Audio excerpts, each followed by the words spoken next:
Hello, it's the 13th of September and I'm a little bit late with my monthly ministry update. I've just been crazy busy with flying to Ukraine, having jet lag for over a week, being reunited with my wife, and then the very next day starting missionary training.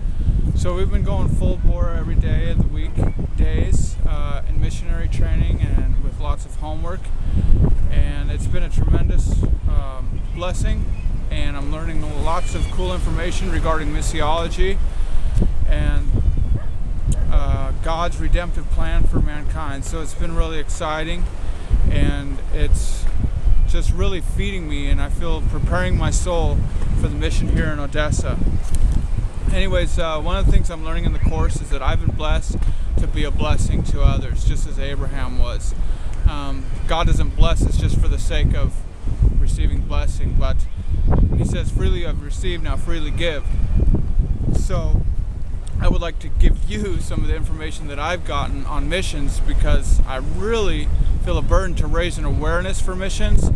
And one thing we've really focused on this week is the fact of God's redemptive plan for all of the world. Since the beginning of the Old Testament, He's been executing a plan for the salvation of the nations.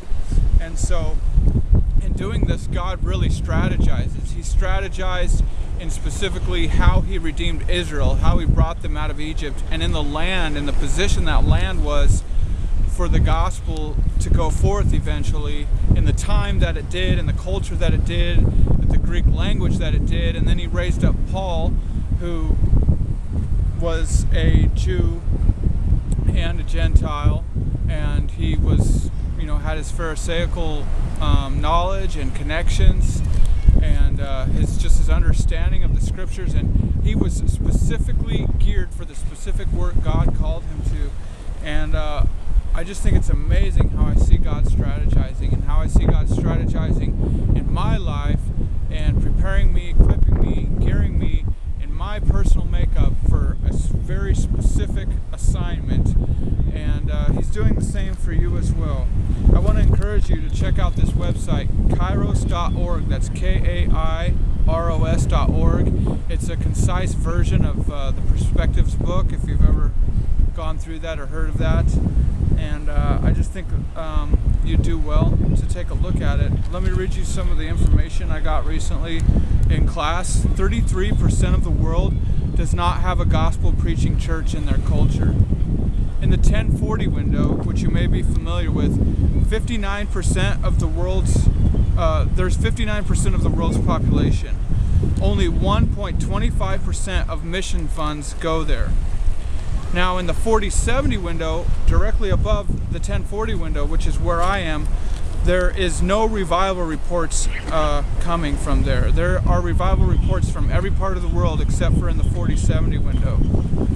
It also contains more non-born-again Christians than anywhere in the world, if that's not an oxymoron, because in Russia and Ukraine, about 70% of the people are known as quote-unquote Orthodox, but less than 5%, probably less than 4% of those consider themselves devoted practitioners. So what we have is a bunch of Christians who are not saved. Tell me if that's not a serious mission field. There are also 39 people groups in Ukraine, which is considered a Christian nation, which are unreached.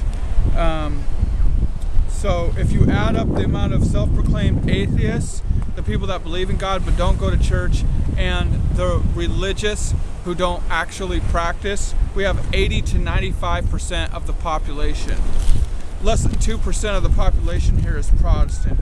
So anyways, I'm incredibly excited just to be a part of seeing how I can strategically penetrate this culture with the gospel. Some practical ways of doing that are learning the language, learning the culture, learning the history and the current politics, the past politics, and the influence that that's had on this city, and that Orthodox religion has had here as well. I also have a heart to reach unreached people like the Gypsies, the Hungarians, and the Muslims that are here. So specific prayer requests would be to fully raise mission support, to be fully funded here as missionaries, for the building of non-Christian friendships, and just strengthening of relationships in that area, to get as much as we can out of these 3 months of missions training, and that God would give us strategies, effective strategies and ideas for reaching people